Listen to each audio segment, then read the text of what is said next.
Bonjour à tous, je suis ravie de vous retrouver pour une nouvelle semaine d'actualité. Sans plus tarder, découvrons les titres de ce lundi 21 juillet. Prévenir avant qu'il ne soit trop tard. À Saint-Jean-de-Mont, des poteaux fleurissent un peu partout sur les plages.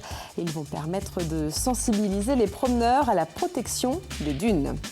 Le Team Europcar ne remporte pas d'étape, mais les coureurs continuent de montrer le maillot lors de ce Tour de France. Ce week-end encore, les cyclistes de l'équipe vendéenne ont participé aux échappées et au sprint final. À l'occasion de la journée de repos, ce lundi, nous entendrons l'un d'entre eux. Enfin, la course Les Sables, les Açores, les Sables est lancée. Et parmi les skippers, certains deviendront certainement de grands noms de la voile et se retrouveront peut-être au Vendée Globe. Mais avant ça, ils participent donc à cette compétition en classe mini. Et on débute donc ce journal avec cette question. À quoi servent les dunes ? Eh bien, à Saint-Jean-de-Mont, on a décidé de sensibiliser la population au sujet. Et pour cela, la communauté de communes Océan Marais de Mont a planté des poteaux sur les plages. Et vous allez voir, il s'agit bien plus que de simples bouts de bois. Les explications avec Paul Bourgault et Caroline Tronche. Des poteaux comme celui-ci, il en fleurit depuis 15 jours sur les plages vendéennes. Reste à savoir à quoi ils servent. Ça fait 15 jours qu'on se pose la question. On a émis des hypothèses, mais pour l'instant, aucune ne nous a convaincus. On peut deviner peut-être que c'est pour vérifier la progression du sable, non ? C'est pour préserver la dune, parce qu'on s'aperçoit au fil des ans que la dune gagne du terrain. Exactement. La communauté de communes Océan Marais de Mont a fait planter 8 de ces totems pour sensibiliser les usagers de la plage à l'évolution de la dune, un espace fragile et en perpétuel mouvement qu'il faut surveiller. Je vais prendre un repère avec le GPS sur l'ensemble des poteaux qui ont été installés. Ça permet donc de voir où ils sont placés. Si jamais, avec une tempête, ils repartent à la mer, on pourra les replacer à l'endroit précis. Mais ça me permet aussi de voir la hauteur par rapport au niveau marin. Malmenée par les tempêtes de cet hiver, polluée et piétinée par l'homme, la dune reste un espace vital pour la côte. Il faut savoir que c'est un espace qui est très riche en termes de biodiversité, mais c'est aussi un espace qui protège les hommes. Je m'explique, c'est finalement un rempart par rapport aux inondations, aux submersions marines. Un rempart qu'il faut donc préserver, tant pour son écosystème que pour la protection qu'il nous assure. Dans l'actualité internationale, alors que le conflit israélo-palestinien se poursuit, le Secours populaire appelle à la solidarité. Il vous invite à faire des dons en faveur des habitants de Gaza.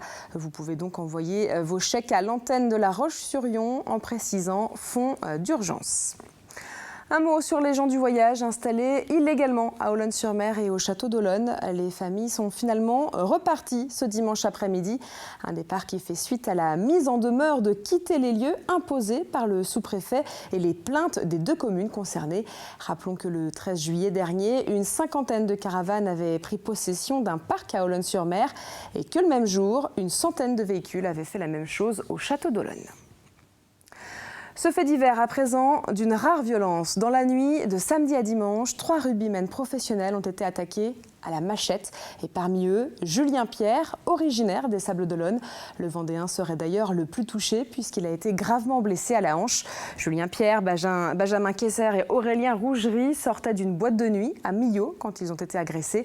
À l'origine, une banale altercation à l'intérieur de l'établissement. Les rugbymen et leurs autres coéquipiers du club de Clermont-Ferrand étaient de passage dans l'Aveyron avant de débuter un stage de début de saison.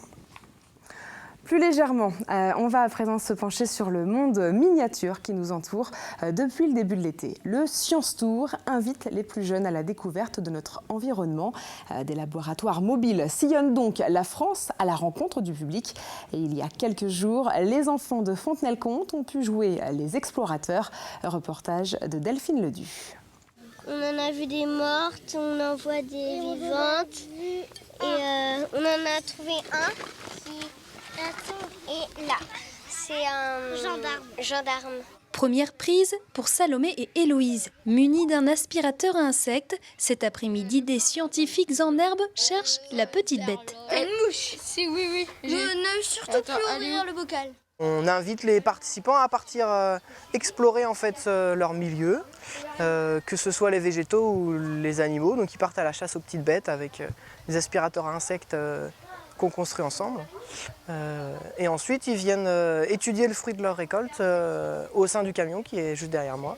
Et direction le bus du Science Tour pour observer les insectes de plus près. Ici, microscope et loupe sont à disposition. Pour Salomé et Héloïse, la chasse a été bonne. Une fourmi, une araignée, un gendarme, je sais pas ce que c'est, là c'est un papillon et une coccinelle. On va les regarder de plus près. Rendre les sciences accessibles à tous et sensibiliser les plus jeunes à l'environnement, tels sont les buts recherchés par l'association. Parce qu'on est actif dans l'expérience, on retient mieux ce qu'on apprend, les découvertes qu'on fait, les questions qu'on se pose, les hypothèses qu'on a mis, etc. L'objectif avec les camions tout cet été, c'est d'aller là où il n'y a pas forcément d'antenne petit débrouillard pour accueillir le public et faire des animations autour des sciences. Cet été, 2 bus sillonneront le Grand Ouest pour faire découvrir les sciences tout en s'amusant et pour peut-être susciter des vocations auprès des jeunes.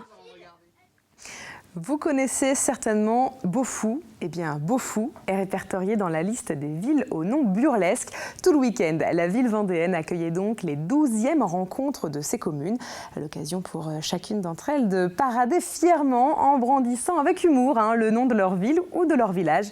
Vous le voyez sur ces images tournées dimanche par Anthony Jamin. L'occasion d'effectuer un Tour de France original. C'est un défilé haut en couleurs où effectivement les maires n'hésitent pas de se mettre en scène dans des positions ou des attitudes ou des costumes burlesques, mais aussi il peut y avoir aussi beaucoup d'authenticité. C'est l'occasion de voir le côté festif, le côté démonstratif de ces communes aux noms pittoresques. Et comme chaque jour, on ouvre notre chapitre Tour de France. Et même si le Team Europcar n'a pas encore remporté d'étape cette année, les coureurs montrent le maillot. Ce week-end, Cyril Gauthier et Pierre Rolland ont participé à de belles échappées. Et dimanche, après un sprint final, Brian Cocard est arrivé à la 6e place. Ce lundi, c'était une journée de repos à Carcassonne. L'occasion pour nous de contacter justement le Team Europcar et plus précisément Kevin Reza. C'est la belle surprise de ce Tour de France. Kevin Reza est l'un des coureurs de l'ombre, le bras droit de Brian Cocard, celui qui lui permet de se positionner souvent sur la ligne d'arrivée. Comme on a pu une nouvelle fois le voir ce dimanche, on l'écoute. C'est clair, j'étais sur ce Tour de France pour épauler Brian. On essaye d'avoir notre place au sein des grosses écuries. C'est pas toujours facile, mais on arrive à avoir notre place et à se respecter de plus en plus au sein d'autres équipes. Donc je pense que c'est de bon augure pour la suite et il manque pas grand-chose pour que Brian arrive à gagner. Et demain, les coureurs reprendront la route pour la plus longue étape de ce tour, 237 km entre Carcassonne et Bagnères-de-Luchon. Une ville arrivée symbolique pour le Team Europcar, puisqu'en 2012, Thomas Voeckler avait remporté cette étape des Pyrénées. Il avait d'ailleurs par la même occasion repris le maillot à pois du meilleur grimpeur. Affaire à suivre donc. Et puis, dans le même temps, depuis 20 ans, le Tour de France organise l'étape du Tour. Elle est ouverte à tout le monde. Enfin, il faut tout de même avoir une certaine condition physique. L'objectif est de permettre aux passionnés d'effectuer l'un des tronçons de la Grande Boucle. Jeudi prochain, les coureurs professionnels courront donc l'étape Pau-Hautacam. Mais avant ça, ce dimanche, les amateurs ont donc pris le départ de ce parcours. Dans un brouillard épais, ils ont gravi le symbolique Tourmalet. Ils étaient plus de 10 000 participants, un record. Et parmi eux, évidemment, des Vendéens, notamment François et Alexandre. Et ce lundi, sur la route du retour, le duo a fait une petite étape sur le parking de TV Vendée. Vous le voyez sur ces images. L'un est de La Roche-sur-Yon, l'autre est originaire de Jars-sur-Mer. Le premier est arrivé en milieu de classement. Le second n'a pas pu finir la course. À 2 km de l'arrivée, il a été disqualifié. Le temps maximal avait été dépassé. Mais qu'importe, pour ces deux passionnés, l'expérience est inoubliable. J'ai cru que je la finirais jamais, mais voilà, on met un coup de pédale après l'autre, on finit par y arriver. Les conditions climatiques étaient vraiment dantesques. La Mongie, on ne voyait pas à 50 mètres en haut du col du Tourmalet, il faisait à peine 3 degrés. Dans la descente, ceux qui n'étaient pas couverts étaient obligés de s'arrêter parce qu'il faisait vraiment trop froid. L'épreuve du Tour de France, c'est toujours mythique, on est des fans du Tour de France. Et donc c'est toujours intéressant de passer là où vont passer les coureurs professionnels. On se rend un petit peu compte de la difficulté de l'épreuve, sachant qu'eux, ils font ça tous les jours et nous, on aurait été bien incapables de récidiver le lendemain.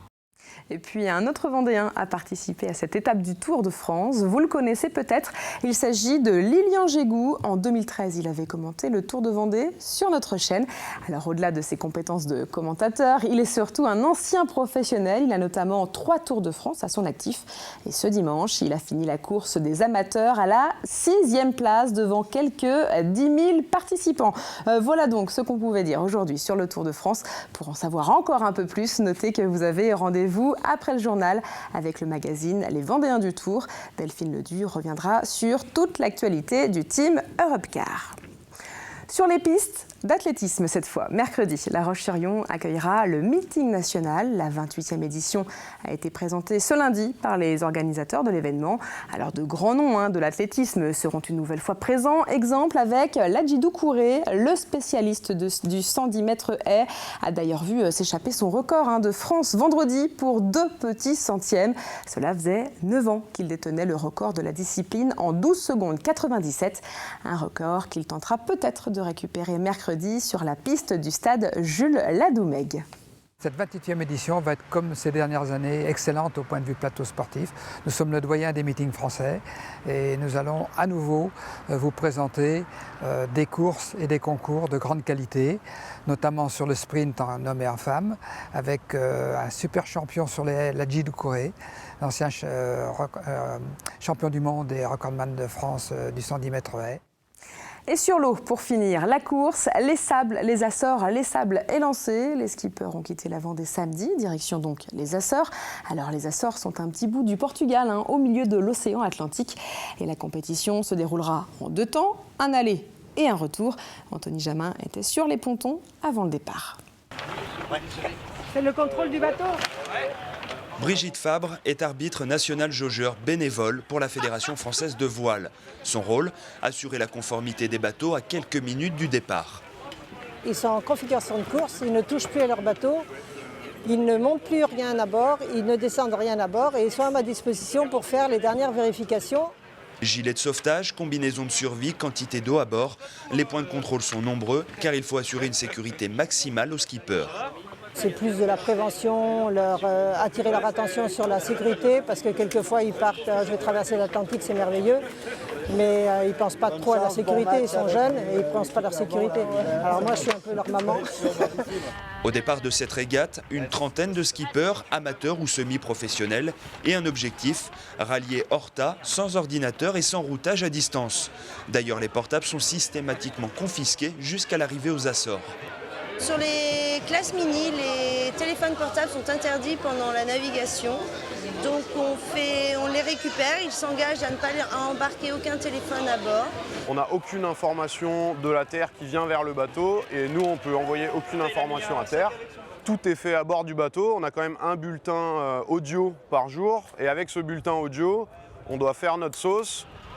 11 h, les premières embarcations quittent le ponton Vendée Globe. C'est parti pour 3 jours de navigation pour rallier les Açores. Le départ-retour est lui prévu pour le 5 août. Et en effet, la course Les Sables, les Açores, les Sables reviendra dans une quinzaine de jours sur la côte vendéenne.